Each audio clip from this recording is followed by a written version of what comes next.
Campbell company है, एक multinational company है, इंटरनेशनल कंपनी है।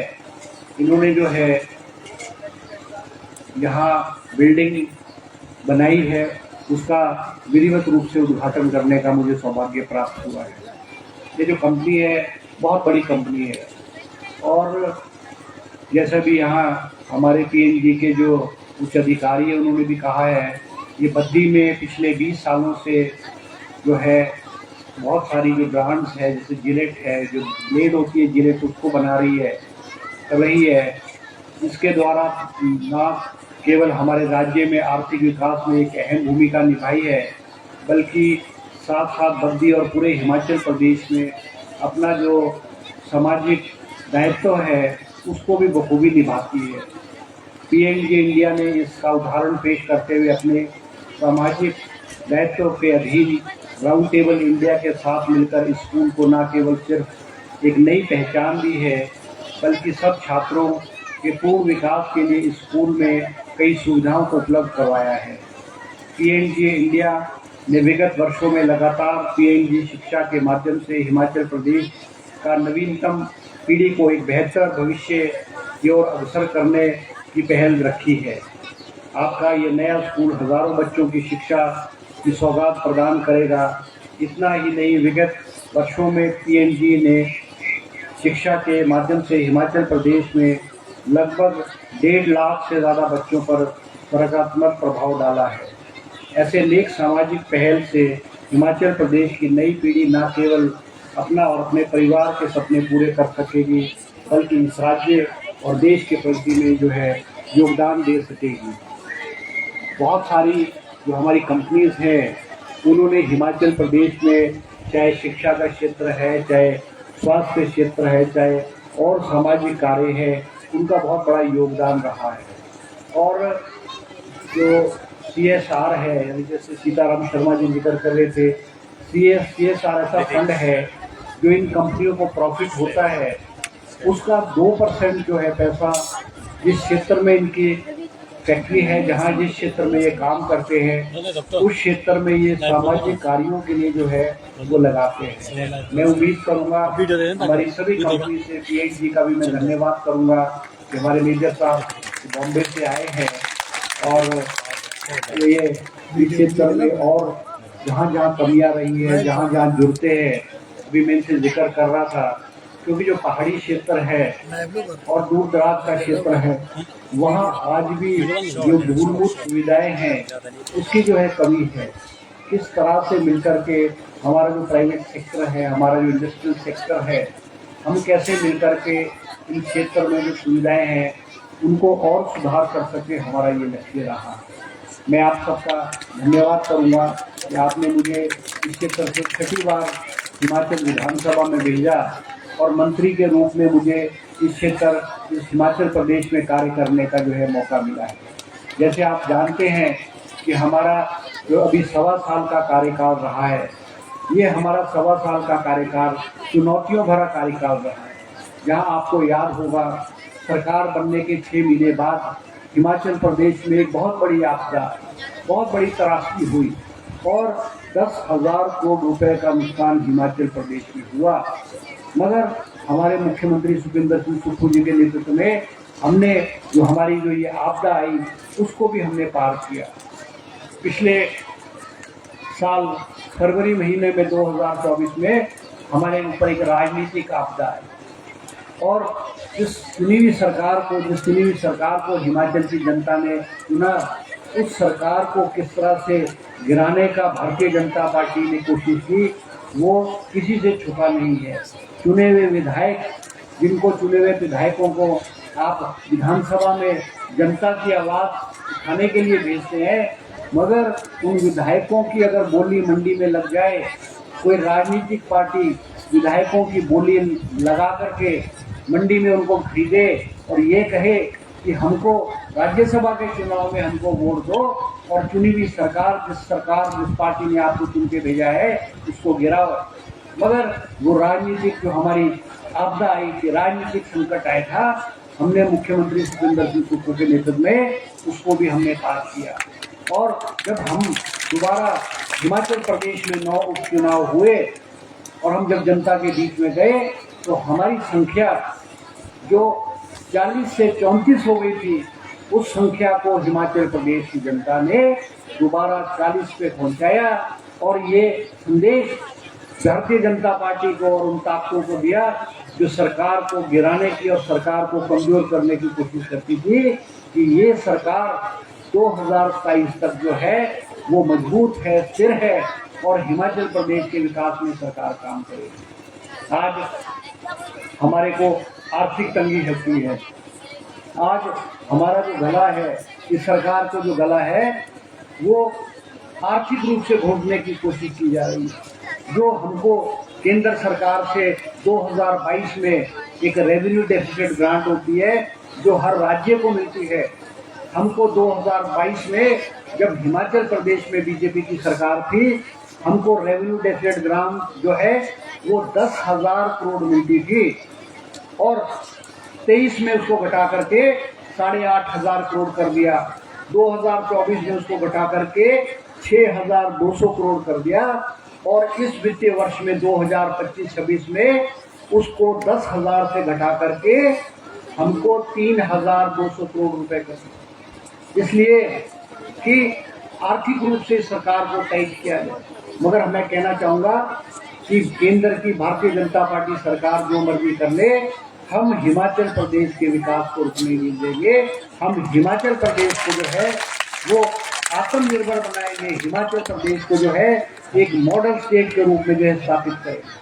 मुझे याद है अभी हमारे हिमाचल प्रदेश को 75 साल बने हुए हैं और किसी भी राज्य के लिए जो ये 75 साल 78 साल का समय है वो कोई बड़ा समय नहीं होता है। मुझे आज भी याद है जब 1993 में मैं इस क्षेत्र से पहली बार विधायक बना, आपके टिटियाना गांव में सड़क नहीं थी, टिटियाना से 1 किलोमीटर दूर सड़क हुआ करती थी और जब हम चुनाव में आते थे, हम जब जाते थे उस वक्त तो जो नेता है ना, जो नेता हुआ करते थे वो 5 साल में एक बार ही आते थे जब चुनाव होता था।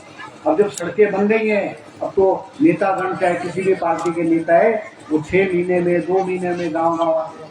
मगर 1993 में जो है इस गाँव में सड़क नहीं थी और हम जब आते थे तो हम पैदल जाते थे, टिटियाना से पैदल जाएंगे, जाखल जाते थे, जाखल से ठोंटा जाना, ठोंटल से बाइला जाएंगे, बाइला से मकड़ाना और मकड़ाना से शॉर्ट होकर के रात को हम मशुआ जाया करते। ये सारा जो दौर है कम से कम ये मान के चलो 15-17 किलोमीटर का दौर हम 10-12 घंटे पैदल चल के करते तय किया करते थे। फिर हम मशवा से सुबह कांटी जाते थे, कांटी से फिर चौकी मड़वास होकर के और बड़वास जाया करते थे, पूरा दिन लगा करता था। आज यहाँ का मैं जिक्र कर रहा हूँ, इसको हम आज 2 घंटे के अंदर गाड़ी के माध्यम से हर गांव को आज हमने सड़कों को जोड़ा है।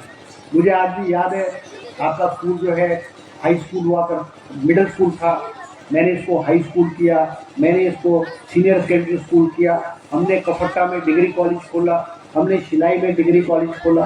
आज शिलाई चुनाव क्षेत्र में जो भी सरकारी संस्थाएं खुली है वो वीरभद्र सिंह और कांग्रेस पार्टी की सरकारों द्वारा खोली गई है। अभी सीताराम शर्मा जी जिक्र कर रहे थे, पिछले 5 साल भारतीय जनता पार्टी की सरकार थी, तरह तरह की घोषणाएं करते थे, तरह तरह की बातें करते थे, मगर जब चुनाव नजदीक आए, जब चुनाव को 6 महीने थे, उस वक्त जो है नेताओं को इस क्षेत्र की याद आई और उन्होंने धड़ाधड़ घोषणाएं की। घोषणाएं जो करते हैं वो पैसे के बिना नहीं उसका समाधान हो सकता। टिम्बी में रेस्ट हाउस की घोषणा कर दी, टिम्बी शिलाई हॉस्पिटल की घोषणा कर दी। अभी मैंने 18 करोड़ रुपए की लागत से शिलाई में 100 बेड हॉस्पिटल का हमने शिलान्यास किया। न केवल हमने शिलान्यास किया मगर हमने पैसे भी जो उपलब्ध करा करके, पैसे दिला करके हमने वो किया, क्योंकि विकास जो होगा वो पैसों से विकास होगा। आज हमारा लक्ष्य है कि हिमाचल प्रदेश में आर्थिक तंगी होने के बावजूद हम हिमाचल प्रदेश का विकास नहीं रुकना देंगे। मेरी प्राथमिकता है कि शिलाई चुनाव क्षेत्र को आगे बढ़ाना, इस शिलाई क्षेत्र को एक मॉडल चुनाव क्षेत्र के रूप में इस क्षेत्र को हमने जो है विकसित करना है। चाहे स्कूल की बात है, चाहे सड़कों की बात है, चाहे हॉस्पिटल की बात है, चाहे और संस्थाओं की बात है, हम इस क्षेत्र को एक मॉडल चुनाव क्षेत्र के रूप में हम इसको स्थापित करेंगे। और 2.25 साल के अंदर मैं कह सकता हूँ, मैंने इस चुनाव क्षेत्र के अंदर लगभग 200 करोड़ रुपए की लागत से पैसा लाया है। चाहे वो नाबार्ड की सड़कें हैं, चाहे पीने की पानी की स्कीम्स है, चाहे स्कूल की बिल्डिंग्स है, चाहे और चीज़ें हैं। और हम हिमाचल प्रदेश में विकास की गति को जो है वो रुकने नहीं देंगे। मैं ज़्यादा समय ना लेते हुए आप बच्चों को भी कहना चाहूँगा कि हिमाचल प्रदेश में हमारे जो सरकारी स्कूलों में शिक्षा का गिरता हुआ स्तर है और हमारे जो पेरेंट्स हैं उनका जो विश्वास सरकारी स्कूलों के ऊपर उठा है, उसको हमने दोबारा से कायम करना है। जहाँ हमने हिमाचल प्रदेश में आज लगभग 15,000 के करीब जो है जो सरकारी स्कूल हैं, मगर आज हमने इन स्कूलों को बढ़ाना नहीं है। आज हम देखते हैं बहुत सारे स्कूल ऐसे हैं जहाँ बच्चे नहीं हैं, बहुत सारे स्कूल ऐसे प्राइमरी स्कूल हैं जो हमारी सरकार ने बंद किए क्योंकि उन स्कूलों में एक बच्चा या 2 बच्चा। कई ऐसे स्कूल हैं हिमाचल प्रदेश में जहाँ 5 बच्चे हैं और 5 अध्यापक हैं, मगर हमारी सरकार ने फैसला किया कि जो स्कूल हो, कोई भी स्कूल हो, उसमें पूरे अध्यापक होने चाहिए, उसमें सारी सुविधाएं होनी चाहिए, उसमें लैब की सुविधाएं होनी चाहिए, उसमें कमरों की सुविधाएं होनी चाहिए, उसमें कंप्यूटर की सुविधाएं होनी चाहिए। अब जैसे आपके स्कूलों में आपके कंप्यूटर है, डिजिटलाइजेशन है, आपके डिजिटल स्क्रीन है। आज हम चाहते हैं कि जो विदेशों में और हमारे बड़े बड़े देशों में, बड़े बड़े शहरों में जो शिक्षा का स्तर है, जिस प्रणाली से बड़े बड़े शहरों में और बड़े बड़े जो नामी ग्रामी इंग्लिश स्कूल है, उसमें जिस तरह से हमारे बच्चों को शिक्षा दी जा रही है, उस प्रकार की शिक्षा जो है हम सरकारी स्कूलों में दे पाएँ। और हमने ये कोशिश की है, प्रयास किया है, जैसे हमारे प्रॉक्टर एंड गैम्बल के जो इनका संस्थाएं हैं, जो ये आपके एजुकेशन के क्षेत्र में बहुत लंबे अरसे से काम कर रही है और इनका एक्सपीरियंस है कि बच्चों की गुणवत्ता को कैसे बढ़ाया जाए। मैं खुद देखता हूँ, मैंने कई बार स्कूलों में जाता हूँ। मैं एक दिन जाखना स्कूल में गया। जाखना स्कूल में मैंने जब 5वीं के बच्चों को इंग्लिश पढ़ाई तो मेरा ख्याल 10 में से 1 बच्चा या 2 बच्चा जो है अपनी इंग्लिश की जो रीडिंग है उसको ठीक ढंग से कर पाया। और जब मैंने 6ठी क्लास के बच्चों को टीचर को पूछा, जो टीचर पढ़ाती थी, मैंने उसको पूछा 6ठी क्लास को, कहते सर हमारे पास ये बच्चे एक कच्चे घड़े की तरह आ रहे हैं, इनको जो इनका मेंटल लेवल और इनका जो एक शिक्षा का स्तर होना चाहिए वो नहीं है। इसलिए नहीं है क्योंकि हमारे जो टीचर हैं हमारे प्राइमरी में जो है वो मेहनत नहीं करते, बच्चों के मेंटल लेवल को, बच्चों के IQ को, बच्चों को मेहनत नहीं कराते। मैंने फिर 10वीं +1 के बच्चों को पढ़ाया तो +1 के बच्चों में 10 में से आप ये मान के चलो इंग्लिश की रीडिंग 8 बच्चों ने लगभग अच्छी रीडिंग की, सिवाय 1-2 को छोड़कर। क्योंकि मैंने ये भी देखा, प्रिंसिपल साहब से मैं कहना चाहूँगा, मैंने देखा, फिर मैंने वहाँ पूछा, मैंने कहा ये कारण क्या है। वो ये कहते हैं कि हमारे जो सीनियर सेकेंडरी स्कूल है उसका शिक्षा का लेवल जो है वो प्राइमरी और मिडिल स्कूल से बेटर है। अब उन्होंने मुझे उदाहरण कहा कि जैसे मिडिल स्कूल है, मिडिल स्कूल में 6ठी 7वीं 8वीं की 3 क्लासें हैं, 3 क्लासों में अगर 1 अध्यापक या 2 अध्यापक होगा तो वो 3 कक्षाओं को कैसे पढ़ाएगा। और उन्होंने मुझे कहा, प्रिंसिपल ने कहा, जाखना के प्रिंसिपल ने कहा कि हमारे यहाँ जो +2 के बच्चे हैं, अगर मान लो TGT नहीं होता है, TGT आर्ट्स का नहीं है, मेडिकल का नहीं है, नॉन मेडिकल का नहीं आएगा, तो हम कम से कम अपने जो +2 के लेक्चरर हैं उनको कहते हैं कि आप 7वीं क्लास को भी पढ़ाओ, 8वीं क्लास को भी पढ़ाओ, 5वीं 6ठी क्लास को भी पढ़ाओ। तो हम बच्चों के जो पीरियड्स हैं उसको खाली नहीं छोड़ते। हमारे मिडिल स्कूलों का लेवल वो हाई नहीं है और हमने देखा कि हमारे जो सीनियर सेकेंडरी स्कूल है उसका लेवल आज भी हाई है। हम कोशिश करेंगे कि हमारे, जैसे अभी आपने जिक्र किया कि आपके ये सामने वाले कमरे हैं, इसमें ऊपर से पानी आता है, बारिश होगी तो पानी आ जाता है। और मैं एक बात बोलता हूँ, मैं हर जगह बोलता हूँ आपको कि देखो ज़माना बदल गया है, सब कुछ बदल गया है, मगर अगर हम स्कूल के कमरों में भी कमाने की सोचेंगे और हम ये करेंगे कि हमने जितना मटेरियल, जितना सामग्री, जितना रेत, जितना सीमेंट लेंटर में डलता है, अगर हम उसको लेंटर में भी नहीं डालेंगे तो यही स्थिति होगी कि जब बारिश होगी तो लेंटर में से जो है पानी जो है नीचे जो है वो आएगा। और मैं खुद बहुत सारी जगहों देखता हूँ। अभी मैं बांदी डाटस गया, सिविल सेकेंडरी स्कूल बांदी डाटस गया, एक कंपनी है रिचेस कंपनी, बिस्किट की कंपनी है, उन्होंने भी वो जो स्कूल में कमरे हैं मगर वो पानी नीचे आता है, उन्होंने टीन डाल करके वो 6 कमरे को जो है वो सेव किया है। अब जैसे आपने यहाँ कहा है कि मैं ये भी आपके जो है उसकी छत डलवा दूंगा, ये आपके कमरे हैं इसमें पानी आ रहा है, इसकी मैं छत डलाऊंगा ताकि 20-25 साल जो है ये कमरे और चल सके। मैं कई बार बहुत जगह बोलता हूँ अब कि पीने की पानी की स्कीम है हमारी, कि पीने के पानी जो की स्कीम है उस पर सरकार करोड़ों रुपए खर्च रही है, मगर अगर वो टैंक बनाएंगे और टैंक में पानी नहीं टिकेगा तो क्या होगा? एक ठेकेदार कमाएगा और 1000 आदमी प्यासे रहेंगे। एक दिन में आपके यहाँ आया, क्या नाम है, सड़क के नीचे आपके टैंक नहीं है, पार जो है पंप हाउस आपका आई, कई बार में पानी चलाया, मैंने बोला पानी चलाओ, कई रात का पानी चलाया, ये तो फुल होगा, जब ऊपर का ढक्कन खुला पानी नहीं टिके। अब उसमें जब नीचे आपने जो नीचे बेस में जब तक आप सामग्री नहीं डालोगे, जो मटेरियल नहीं डालोगे, तो ये स्थिति होगी।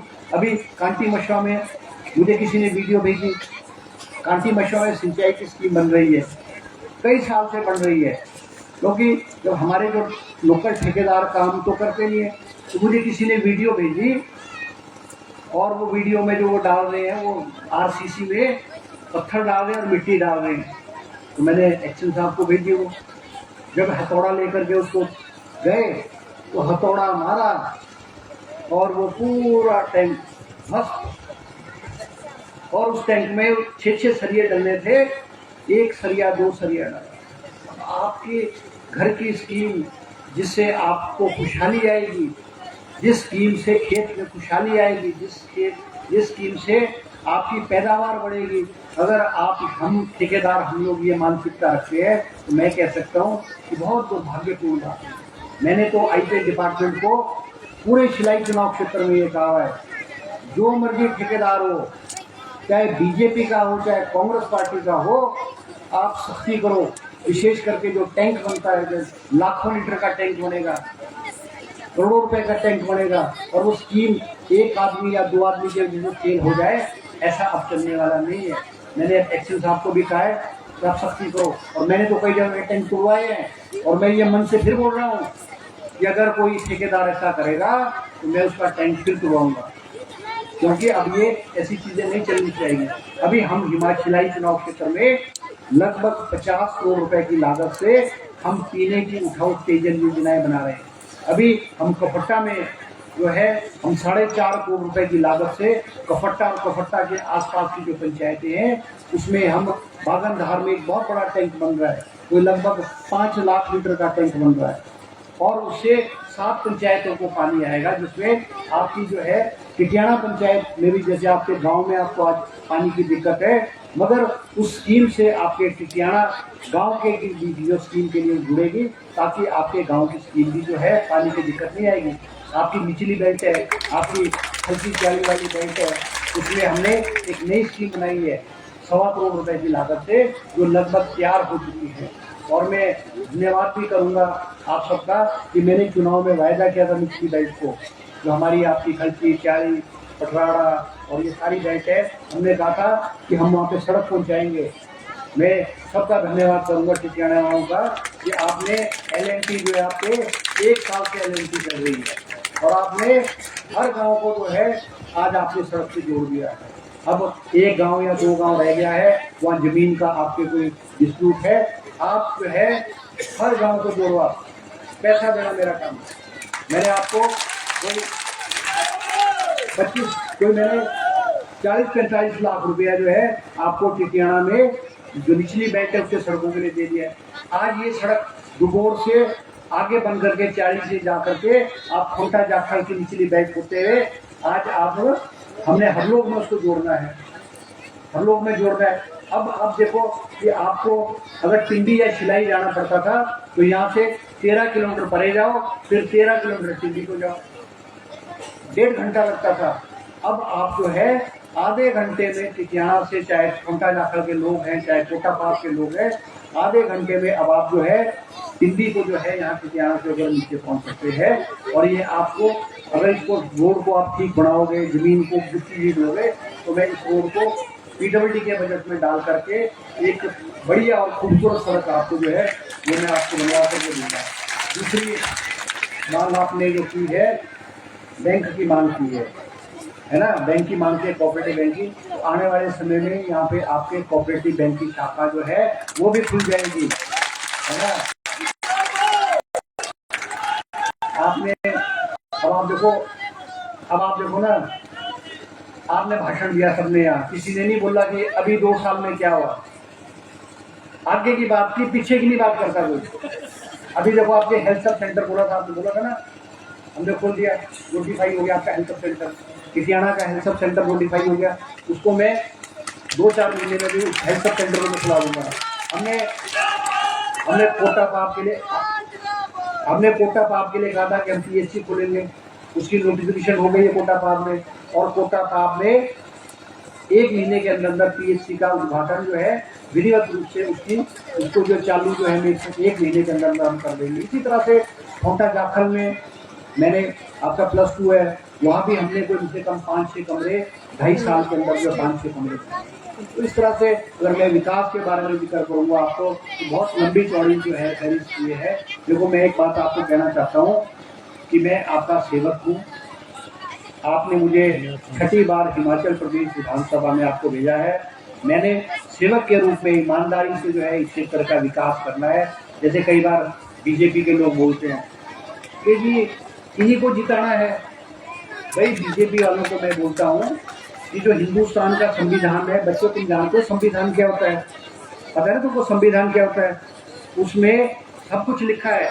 उस संविधान में ये लिखा है कि हिंदुस्तान में हर 5 साल बाद चुनाव होंगे और हर 5 साल बाद जनता वोट देगी। और वोट देने के बाद जो है MLA के रूप में, चाहे MP के रूप में और चाहे सरकार के रूप में जिसका बहुमत होगा, वो जो है विधानसभा के अंदर या पार्लियामेंट के अंदर जाएगा। अब 5 साल बाद तो सिलाई चुनाव क्षेत्र में चुनाव हो रहे हैं। अब मेरी कार्य प्रणाली ठीक होगी तभी तो जनता जिताई होगी। अब पिछला चुनाव 2022 में हुआ, हिमाचल प्रदेश में क्या बोलते थे, मिशन रिपीट, कि हिमाचल में तो बीजेपी की सरकार बनने जा रही है। और पूरे हिमाचल प्रदेश में एक ऐसा माहौल बना दिया कि लोगों को लगा, सचमुच में लगा कि यार हिमाचल में बीजेपी की सरकार बनेगी।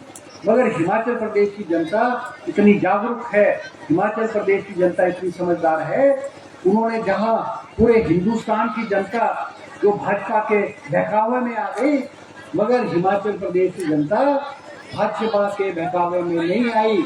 और उन्होंने उसके विपरीत हिमाचल प्रदेश में जो बीजेपी की सरकार थी, जयराम के नेतृत्व में सरकार थी, उसको बाहर का रास्ता दिखाया और हिमाचल प्रदेश में कांग्रेस की सरकार स्थापित की।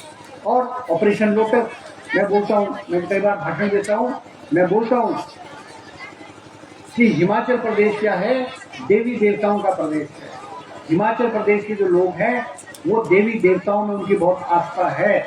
मगर जो नेता, कोई पार्टी, कोई सरकार अगर बेईमानी करती है या कपट से या छल से कोई ऐसे करने की कोशिश करती है, तो हिमाचल प्रदेश में वो सफल नहीं होती। क्योंकि यहाँ के देवी देवता ऐसे लोगों को, चाहे वो नेता है, चाहे अधिकारी है, चाहे कारोबारी है, हिमाचल की जो देवी देवता है उनको बाहर का रास्ता दिखाते हैं। ऐसा हिमाचल प्रदेश में 2022 में हुआ।